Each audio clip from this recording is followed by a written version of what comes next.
अगर आप लंदन में हैं, दुबई में हैं या कैलिफोर्निया में बैठे हैं और सोच रहे हैं कि बस आपको अब इंडिया वापस चलना चाहिए, तो जरा रुकिए। सबसे पहले आपसे एक सवाल करती हूँ कि क्या आपको पता है कि जिस दिन आपकी फ्लाइट मुंबई, दिल्ली या बेंगलुरु में लैंड करेगी, उसी दिन से क्या आपका पूरा फॉरेन इनकम टैक्स के दायरे में आ जाएगा, आपकी यूएस स्टॉक और आपकी लंदन की प्रॉपर्टी भी।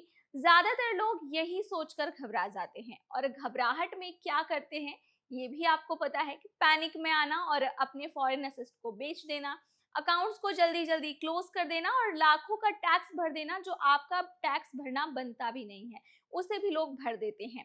आज मैं आपको वो लीगल रास्ता बताने वाली हूँ जो 2026 में हर लौटते हुए एनआरआई को मिलता है, जिसका नाम है RNOR। और अगर आपने इसे सही तरीके से समझ लिया तो आपका फॉरेन का पैसा पूरे 3 सालों तक भारत में पूरी तरह से टैक्स फ्री हो सकता है। तो चलिए शुरू करते हैं आज का ये वीडियो। हाय, मेरा नाम है दामिनी सिंह और आप देख रहे हैं NBT take add.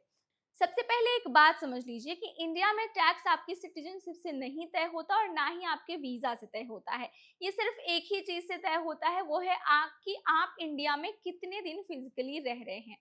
Income tax department आपको 3 कैटेगरीज में बांटता है। पहला नॉन रेजिडेंट इंडियन, दूसरा resident but not ordinary resident and तीसरा ऑर्डिनरी रेजिडेंट। अगर आप RNOR बनते हैं तो इसके भी 2 स्टेप है। पहला बेसिक रेजिडेंसी टेस्ट। अगर आप एक फाइनेंशियल ईयर में 182 दिन या उससे ज्यादा इंडिया में रहते हैं तो आपका रेजिडेंट बन जाते हैं। या अगर करंट ईयर में 60 दिन और पिछले 4 साल में कुल मिलाकर 365 दिन तो भी रेजिडेंट बन जाते हैं। एक बार अगर आप रेजिडेंट बन गए तो अगला सवाल ये है कि कौन सा रेजिडेंट, RNOR या फिर फुल रेजिडेंट। तो इसका जवाब है सेक्शन 6 और सब सेक्शन 6 में छुपा हुआ है। इसके साथ 2 कंडीशंस भी हैं और सिर्फ एक ही पूरी होनी चाहिए। पहली, अगर आप पिछले 10 सालों में 9 साल नॉन रेजिडेंट रहते हैं। दूसरी, अगर आप पिछले 7 सालों में आपका टोटल इंडिया स्टे 729 दिन या उससे कम का रहा है।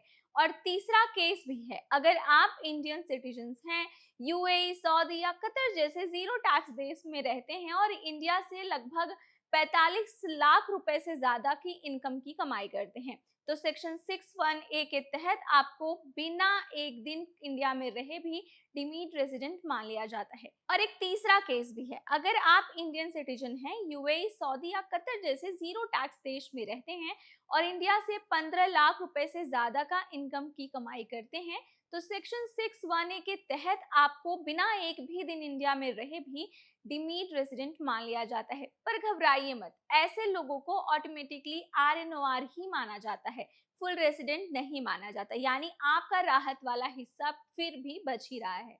अब आते हैं अपने असली सवाल पर कि RNOR स्टेटस आपको किस चीज से बचाता है। तो जितने साल आप RNOR स्टेटस में रहते हैं, टिपिकली 2 से 3 फाइनेंशियल ईयर तक, उतने साल आपका फॉरेन सोर्स इनकम इंडिया में टैक्स फ्री रहता है। ये सेक्शन 5(1) के तहत आता है। अब समझते हैं कि इसका मतलब क्या है।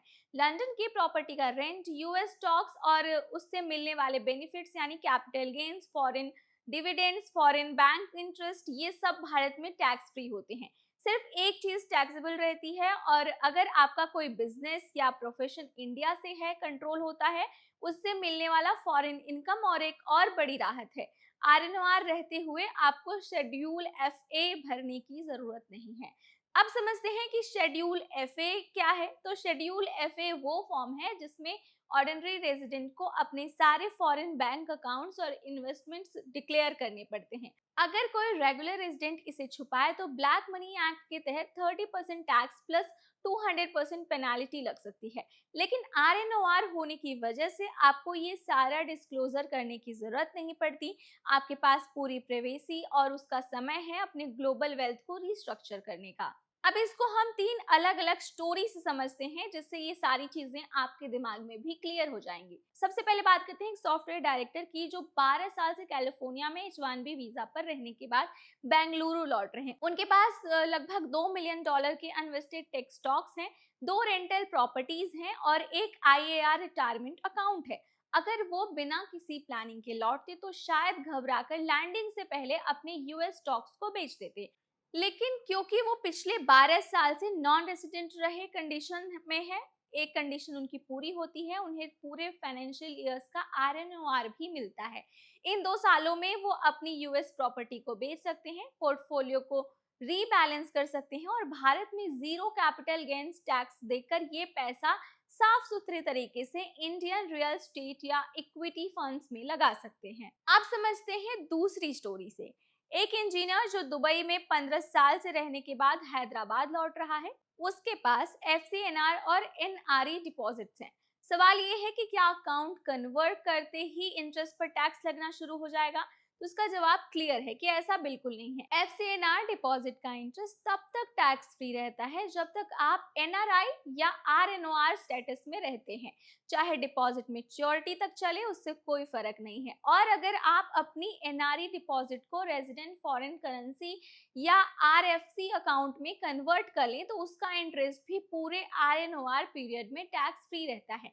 लेकिन एक बात है जो आपको बेहद ध्यान देने की जरूरत है कि ये एग्जेम्पशन सिर्फ तब तक के लिए है जब तक आप आरएनओआर हैं।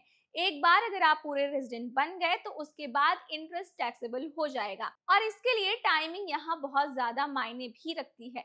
तीसरी स्टोरी से हम समझते हैं कि एक रिटायर्ड कपल जो 30 साल लंदन में बिताकर चेन्नई लौट रहा है, उन्हें मंथली यूके पेंशन भी मिलता है और लंदन के एक फ्लैट से रेंट भी मिलता है। आरएनओआर पीरियड में ये दोनों पेंशन और रेंटल इनकम भारत में पूरी तरह से टैक्स फ्री रहते हैं और उन्हें अपने ब्रिटिश बैंक अकाउंट या प्रॉपर्टी की जानकारी आईटीआर 2 या आईटीआर 3 में देने की जरूरत भी नहीं होती। इतना ही नहीं, इंडिया यूके डीटीए के आर्टिकल 17 के तहत पेंशन इनकम सिर्फ उसी देश में टैक्सेबल होता है जहां के आप रेजिडेंट हैं। यानी अगर आप इंडिया में रेजिडेंट बन भी जाएं तो भी ये ट्रीटी रिलीफ के जरिए डबल टैक्सेशन से बचा जा सकता है। ये कपल को क्रॉस बॉर्डर टैक्स एडवाइजर के साथ बैठकर अपना पूरा फॉरेन कैपिटल आराम से प्लान करने का समय देता है। बिना किसी अचानक टैक्स नोटिस के डरे आप इसको अच्छी तरीके से प्लान कर सकते हैं। तो अब आते हैं इस सवाल पर कि क्या आरएनओआर विंडो का पूरा फायदा कैसे उठाएं।